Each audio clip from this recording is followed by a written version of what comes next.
Students, आज की class में हम करेंगे क्वेश्चन नंबर 21 से स्टार्ट। इससे पहले के क्वेश्चन नंबर 1 to 20 का लिंक जो है वो डिस्क्रिप्शन बॉक्स में दिया गया है, आप चाहे तो वहां से देख सकते हैं। तो हमारे पास क्वेश्चन नंबर 21 में क्या पूछा गया है, given the demand function Q is equal to 20 upon P at which price the elasticity of demand would be unity. कौन सा ऐसा प्राइस है, हमारे पास चार ऑप्शन दिए गए हैं, इनमें से कौन से प्राइस के ऊपर जो डिमांड इलास्टिसिटी ऑफ डिमांड होगी वो यूनिटी होगी, मींस इक्वल टू 1 होगी। 20 के ऊपर, 10 के ऊपर, 5 के ऊपर या सभी प्राइसेस के ऊपर इक्वल टू 1 होगी। तो अब देखिए हमारे पास इलास्टिसिटी ऑफ डिमांड का फॉर्मूला क्या होता है, change in Q upon change in P into P upon Q। तो हम सबसे पहले change in Q upon change in P जो फर्स्ट पार्ट है उसको सॉल्व कर लेते हैं। तो देखिए हमें किसको डिफरेंशिएट करना पड़ेगा, Q को किसके रिस्पेक्ट में डिफरेंशिएट करना पड़ेगा, विद रिस्पेक्ट टू P। अब Q हमारे पास क्या है इक्वेशन में, 20 अपॉन P, और हमारे पास जब डिनोमिनेटर में P है तो हमें पहले इसको ऊपर लेके आएंगे, और जब किसी चीज को ऊपर न्यूमरेटर में लेके आते हैं तो उसकी पावर क्या हो जाती है, माइनस में चली जाती है।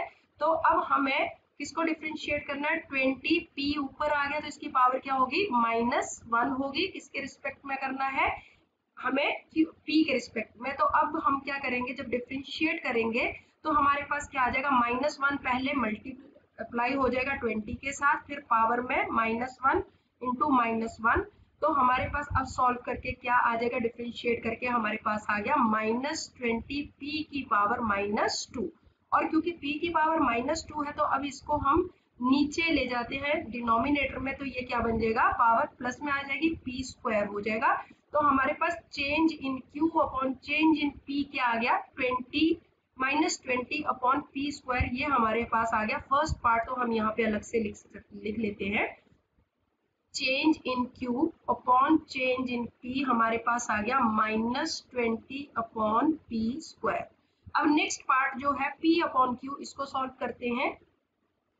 तो देखिए हमारे पास यहाँ पर डिफरेंट प्राइसेस गिवन है, और डिमांड फंक्शन क्या है हमारे पास, Q is equal to 20 upon P। तो हर एक प्राइस को पुट करके 20, 10 और 5 को पुट करके हम क्वांटिटी फाइंड आउट कर लेते हैं सबसे पहले। तो सबसे पहले जब व्हेन प्राइस कितना है हमारे पास 20 है तो क्वांटिटी कितनी हो जाएगी, Q is equal to 20 upon P। P क्या है हमारे पास 20, तो क्वांटिटी आ जाएगी 1।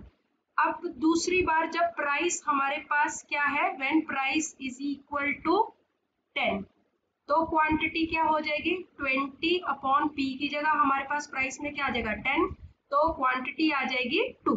उसके बाद जब प्राइस कितना है हमारे पास, जब प्राइस है हमारे पास 5, तो क्वांटिटी क्या आ जाएगी, Q is equal to 20 upon 5, जो कि आ जाएगा हमारे पास 4। अब हमारे पास हर प्राइस पे क्वांटिटी भी आ चुकी है, तो जब P हमारे पास 20 है तो उस टाइम पे क्वांटिटी कितनी है, 1 है। जब P हमारे पास 10 है, हम अलग से लिख लेते हैं, जब P हमारे पास 10 है तो क्वांटिटी कितनी फाइंड आउट हुई, 2। जब प्राइस हमारे पास कितना है, 5 है, तो क्वांटिटी हमारे पास कितनी आई, 4। तो अब हम हर प्राइस के ऊपर इलास्टिसिटी ऑफ डिमांड का फॉर्मूला पुट करेंगे, और उसमें अप्लाई करके हम देखेंगे कि कौन सा ऐसा प्राइस है जिसके ऊपर यूनिटी इलास्टिसिटी आ रही है। तो अब जब हमारे पास व्हेन प्राइस इज 20, तो हमारे पास इलास्टिसिटी ऑफ डिमांड क्या हो जाएगी, देखिए फॉर्मूला क्या है, change in Q upon change in P into P upon Q। अब देखिए change in Q upon change in P हमने फाइंड आउट किया हुआ है, क्या आया था हमारे पास, -20 अपॉन P स्क्वायर। जब प्राइस को हम 20 ले रहे हैं तो यहाँ पे P स्क्वायर में क्या आ जाएगा, 20 का स्क्वायर इंटू P की जगह प्राइस वही रहेगा, कितना है हमने लिया 20, और जब प्राइस 20 था तो हमने क्वांटिटी फाइंड आउट की हुई है, कितनी आई थी, 1। तो अगर अब इसको सॉल्व करेंगे तो एक 20 से तो एक 20 ये देखिए कट गया, तो बाकी कितना बचा हमारे पास, अब यहाँ पे बचा -20 अपॉन 20 इंटू 1 अपॉन 1। तो हमारे पास demand elasticity of demand at price 20 is equal to 1। अब नेक्स्ट देखते हैं, व्हेन प्राइस हम लेते हैं is equal to 10, B option में जो गिवन है प्राइस 10, तो हमारी यूनिटी कितनी इलास्टिसिटी ऑफ डिमांड आएगी। तो देखिए फॉर्मूला क्या था, change in Q upon change in P into P upon Q.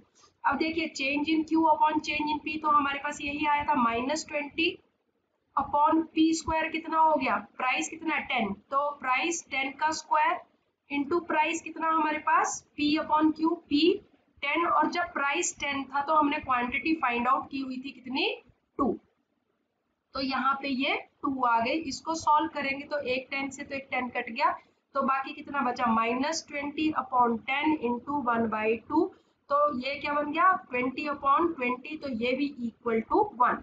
अब नेक्स्ट हमारे पास आता है व्हेन प्राइस, कितना लिया हमने, थर्ड ऑप्शन था when price is equal to 5, तो इलास्टिसिटी ऑफ डिमांड क्या आ जाएगी हमारे पास, फॉर्मूला सेम रहेगा, change in Q upon change in P into P upon Q. अब देखिए change in Q upon change in P find out किया हुआ है, -20 अपॉन पी स्क्वायर क्या हो जाएगा, प्राइस कितना है 5, तो 5 का स्क्वायर हो जाएगा इंटू पी अपॉन क्यू, तो पी कितना है हमारे पास 5 अपॉन क्यू, जब प्राइस 5 था तो हमने क्वांटिटी फाइंड आउट की हुई है कितनी है 4। अब देखिए एक 5 से एक 5 कट गया, तो हमारे पास क्या बचा -20 अपॉन 5 इंटू 1 अपॉन 4, तो अब देखिए -20 अपॉन 20 यहाँ पे भी इक्वल टू 1, तो जब प्राइस 20 था तब भी हमारी इलास्टिसिटी ऑफ डिमांड कितनी आई इक्वल टू 1, जब हमारा प्राइस 10 था तब भी इक्वल टू 1, और जब हमारा प्राइस 5 लिया तो भी इलास्टिसिटी ऑफ डिमांड कितनी आ गई इक्वल टू 1, तो हमारा ऑप्शन जो करेक्ट हो जाएगा, यहाँ पे पूछा है कौन से प्राइस पे जो इलास्टिसिटी ऑफ डिमांड है वो यूनिटी होगी, तो at all of the above option आ जाएगा हमारे पास डी। नेक्स्ट क्वेश्चन नंबर 22, इसमें for the demand function P is equal to 15 minus 2x minus x square, तो यहाँ पे कंज्यूमर सरप्लस पूछा है, जब x इज इक्वल टू 2 होगा, तो सबसे पहले हम क्या करेंगे, यहाँ पे ऑप्शन दिए गए हैं तो कौन सा करेक्ट ऑप्शन होगा जिसमें कंज्यूमर सरप्लस जो है क्या होगा इस प्राइस पे। तो देखिए प्राइस हमारे पास क्या गिवन है, P गिवन है, P is equal to 15 minus 2x minus x square. अब यहाँ पे x हमारे पास कितना गिवन है 2, तो हम इसकी जगह 2 पुट कर देते हैं, तो हमारे पास 15 माइनस 2x, x की जगह क्या आ गया 2 माइनस एक्स स्क्वायर 2 का स्क्वायर, तो इसको सॉल्व करेंगे तो हमारे पास 15 माइनस 4, यहाँ पे -4, तो हमारे पास क्या आ जाएगा सॉल्व करके, तो ये आ गया हमारे पास 7, p क्या आ गया हमारे पास 7। अब हम देखते हैं कंज्यूमर सरप्लस, अगर डायग्राम से देखें तो देखिए हमारे पास कंज्यूमर सरप्लस किस तरह से आता है, ये हमारा डिमांड कर्व होता है, यहाँ पे प्राइस, ये आ गया हमारे पास प्राइस 7 जो हमने फाइंड आउट किया, ये P आ गया 7। अब देखिए इस प्राइस के ऊपर जो है क्वांटिटी कितनी है, x इज इक्वल टू 2 है। अब ये वाला जो ये डिमांड कर्व से लेके यहाँ प्राइस तक का जो एरिया होता है ये कंज्यूमर सरप्लस होता है। अब हमारे पास ये कौन सा एरिया कितना बन गया, P इज इक्वल टू, इसको लिख लेते हैं, P is equal to 35 minus sorry कितना है 15 minus 2x minus x square, ये है। अब हमें कंज्यूमर सरप्लस फाइंड आउट करना है, तो उसके लिए फॉर्मूला क्या आता है कंज्यूमर सरप्लस का, तो हमारा फॉर्मूला क्या होगा कंज्यूमर सरप्लस का, area of the curve below the demand from 0 to 2, ये है 0 to 2 के बीच में, minus area of rectangle, rectangle कौन सा है ये। तो अब इसके लिए कंज्यूमर सरप्लस को हम किस तरह से लिखते हैं, consumer surplus is equal to, integration करते हैं इसमें, x की वैल्यू आ जाएगी यहाँ पे, x की वैल्यू कितनी है 2, 0 to 2 के बीच में, और इंटीग्रेशन करेंगे किसका 15 minus 2x minus x square, और इसमें से किसको माइनस कर देंगे, इसमें से माइनस करेंगे जो हमारे पास एरिया ऑफ रेक्टेंगल है, तो एरिया ऑफ रेक्टेंगल कैसे आ जाएगा, price price into quantity. Price कितना हमारे पास, प्राइस हमने फाइंड आउट किया है 7, तो यहाँ पे 7 लिख लेंगे, इनटू क्वांटिटी कितनी है 2। तो इसको सॉल्व करेंगे। अब देखिए इंटीग्रेशन, क्योंकि इकोनॉमिक्स के स्टूडेंट्स हैं तो सभी को आता होगा किस तरह से इंटीग्रेट करते हैं। तो इंटीग्रेट करके क्या आ जाएगा, इसको is equal to 15x minus 2x square upon 2 minus x cube upon 3 minus 14। अब देखिए हमारे पास x की वैल्यू हर जगह गिवन है तो हम इसको सॉल्व कर सकते हैं।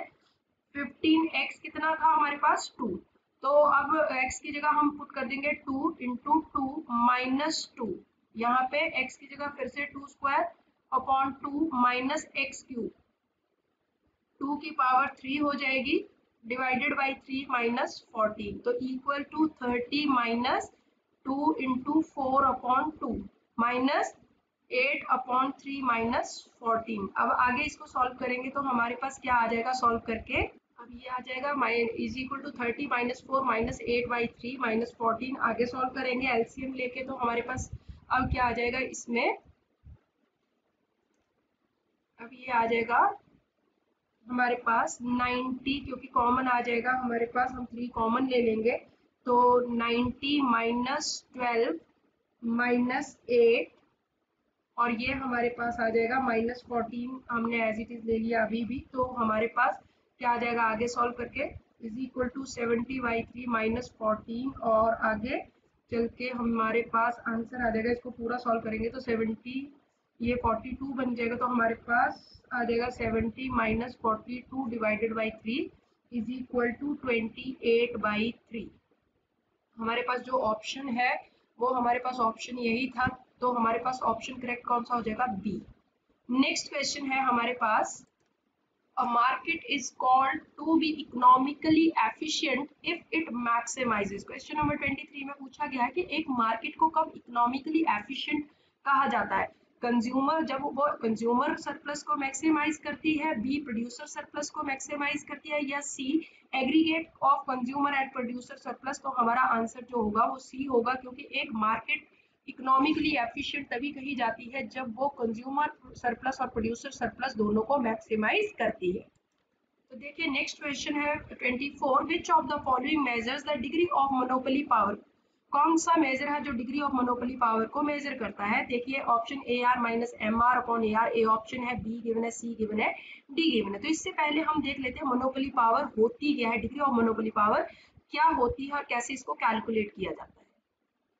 तो डिग्री ऑफ मोनोपोली पावर का मतलब ये होता है कि आप मार्जिनल कॉस्ट से ज्यादा प्राइस चार्ज कर रहे हो, और ये कहाँ पे होता है, मोनोपोली में पॉसिबल होता है। परफेक्ट कंपटीशन में ये चीज पॉसिबल नहीं हो पाती। कैसे नहीं हो पाती, देखिए हमारे पास परफेक्ट कंपटीशन में, क्योंकि हमारे पास price is equal to D is equal to A R is equal to M R होता है, और इक्विलिब्रियम में M R is equal to M C होता है। तो इसलिए हम क्या कहते हैं कि price is equal to M C होता है। देखिए हम डायग्राम भी बनाते हैं, अगर अंडर परफेक्ट कॉम्पिटिशन तो हमारे पास ये P होता है, इसी को D भी बोलते हैं, A R is equal to M R, और यहाँ से हमारा MC का आता है, तो यहाँ पे सब एक दूसरे के इक्वल हो जाते हैं इक्विलिब्रियम पॉइंट पे। तो प्राइस और MC जो है यहाँ पे क्या हो गए, इक्वल हो गए। तो यहाँ पे प्राइस कभी भी परफेक्ट कॉम्पिटिशन में आप ज्यादा चार्ज नहीं कर सकते हो मार्जिनल कॉस्ट से, तो इसलिए यहाँ पे degree of monopoly power possible नहीं है। मोनोपोली पावर वहीं पे होती है जहाँ पे आप कॉस्ट से बहुत ज्यादा प्राइस चार्ज करते हो। तो ये जो चीज है ये मोनोपोली में पॉसिबल है। और क्यों पॉसिबल है, देखिए जो हमारी मोनोपोली होती है हमारा उसमें डायग्राम इस तरह से होता है, कुछ ए आर ये होता है डिमांड कर्व, और एम आर ये होता है, और यहाँ से हमारी क्या आती है, MC आती है। मार्जिनल इक्विलिब्रियम प्राइस ये है, जबकि हम प्राइस यहाँ पे ए आर डिमांड कर्व यहाँ पे तय करते हैं।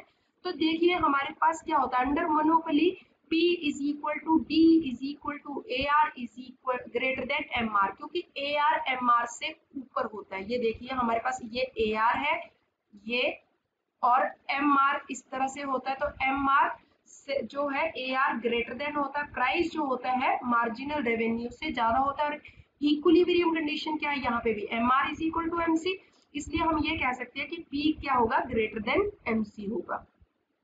तो हम ये कह सकते हैं the P minus M C, जो प्राइस माइनस एम सी, ये जो डिफरेंस होगा प्राइस और कॉस्ट के बीच का, वो डिग्री ऑफ मोनोपोली पावर कहलाएगा। जितना ज्यादा गैप होगा उतना ही ज्यादा मोनोपोली पावर जो है वो ज्यादा होगी। डिग्री ऑफ मोनोपोली पावर जो है इलास्टिसिटी ऑफ डिमांड के ऊपर डिपेंड करती है। अब कितनी इलास्टिसिटी है उसी के ऊपर डिपेंड करेगा कि मोनोपोली पावर कितनी होगी। तो ये जो कंसेप्ट है ये अब्बा लर्नर ने दिया था, लर्नर इंडेक्स के नाम से जाना जाता है, और इसको डिनोट करते हैं N is equal to P minus M C upon P, या फिर इसका फॉर्मूला है -1 ई, जिसको हम क्या कहते हैं इलास्टिसिटी। ई जो है हमारा क्या है इलास्टिसिटी ऑफ डिमांड है। अब देखिए पी हमारा प्राइस है minus M C upon P, elasticity of demand का हमारा फॉर्मूला जो है उसका रेसिप्रोकल हो जाता है। इलास्टिसिटी ऑफ डिमांड का हमारा फॉर्मूले का रेसिप्रोकल, तो इलास्टिसिटी ऑफ डिमांड का हमारा फॉर्मूला क्या होता है A R upon A R minus M R, ये इलास्टिसिटी ऑफ डिमांड का होता है। तो इसका रेसिप्रोकल माइनस में जब लेंगे तो क्या हो जाएगा हमारे पास -1 अपॉन ई। तो देखिए यहाँ पे किस तरह से बन जाएगा, P को हम क्या कहते हैं A are price, A R और एम सी क्योंकि इक्वल होता है एम आर के, तो इसलिए एम सी एम आर आ गया, और P की जगह हमने क्या लिख दिया ए आर लिख दिया। तो इसलिए हमारा क्या कहा जाएगा, एज वी नो P क्या होगा ए आर, और एम आर इक्विलिब्रियम पे एम सी। ये इंडेक्स जो 0 और 1 के बीच में वेरी करता है, तो इसलिए लर्नर का जो मोनोपोली पावर है वो क्या फॉर्मूले में से डिनोट होता है, inverse minus the inverse of price elasticity of demand. अगर प्राइस इलास्टिसिटी ऑफ डिमांड का हमें फॉर्मूला पता है जो कि A R upon A R minus M R है, तो माइनस में उसका रेसिप्रोकल क्या हो जाएगा A R minus M R जो है वो ऊपर चला जाएगा, डिवाइडेड बाई ए आर हो जाएगा। तो यहाँ पे हमारे पास क्या हो जाएगा, ए आर जो है उसको P लिख सकते हैं और एम आर को एम सी लिख सकते हैं। तो हमारे पास ऑप्शन जो करेक्ट हो जाएगा वो कौन सा हो जाएगा हमारे पास, इस तरह से A R minus M R upon A R, A option जो है हमारे पास करेक्ट ऑप्शन हो जाएगा। नेक्स्ट क्वेश्चन है हमारे पास, क्वेश्चन नंबर 25। इसमें क्या कहा गया है, the slope of production possibility curve. Slope of production possibility curve क्या होगा, तो हमारे पास slope of production possibility curve किसको कहते हैं, मार्जिनल रेट ऑफ ट्रांसफॉर्मेशन। और marginal rate of transformation MRT को क्यों कहा जाता है, slope of production possibility curve is marginal rate of transformation क्यों कहा जाता है, इसके लिए हम एक्सप्लेनेशन देख लेते हैं इसकी। देखिए मार्जिनल रेट ऑफ ट्रांसफॉर्मेशन किस तरह से कैलकुलेट करते हैं, unit of one good sacrifice divided by more unit of other good produce. तो ऊपर हम कौन सी गुड को लेंगे जितना सैक्रिफाइस कर रहे हैं, और नीचे जितनी यूनिट्स ज्यादा से ज्यादा बनती चलेंगी। तो हमारे पास ये कॉम्बिनेशन है A B C D E F, और यहाँ पे देखिए जब हम गन्स प्रोड्यूस कर रहे हैं तो बटर बिल्कुल भी प्रोड्यूस नहीं कर रहे हैं, और जैसे जैसे गन्स हमारी कम होती चलेंगी, जब बटर की क्वांटिटी ज्यादा होती चलेगी, तो चेंज इन गन्स हमने ऊपर ले लिया और चेंज इन बटर नीचे ले लिया। तो इसकी रेशियो बना ली 1GB is equal to 1B, 2G sorry 1G ratio 1B, 2G गन्स को डिनोट करा और B बटर को डिनोट करा, तो ये हमारा MRT आ गया। अब इसको एक डायग्राम से देख लेते हैं। देखिए जैसे जैसे हम क्या करेंगे, जब हमारी गन्स 15 बन रही थी तो हमारा क्या था, ये 0 बन रहा था। अब उसके बाद हमारे पास जिस तरह से हमारी बटर 1 बना तो हमारी किसकी प्रोडक्शन कम होगी, गन्स की कम होगी। तो ये हमारा देखिए नीचे की तरफ जा रहा है। तो इस डायग्राम से हम कह सकते हैं कि from the above diagram we can conclude that slope of production possibility curve is the measure of MRT. और slope of production possibility curve जो है इंक्रीज होता चलता है जैसे जैसे एमआरटी राइज होता है। देखिए यहाँ पे एमआरटी राइज होता है 1 2 3 4 5, तो ये हमारा एमआरटी जो है रेशियो में इंक्रीज हो रहा है 1:1, 1:1, फिर 2:1, फिर 3:1, 4:1 एंड 5:1। इसलिए मार्जिनल रेट ऑफ ट्रांसफॉर्मेशन जो है किसका मेजर है, हमारे पास प्रोडक्शन पॉसिबिलिटी कर्व का। Thanks for watching. अगर आपको वीडियो पसंद आया हो तो please like share and subscribe जरूर करें।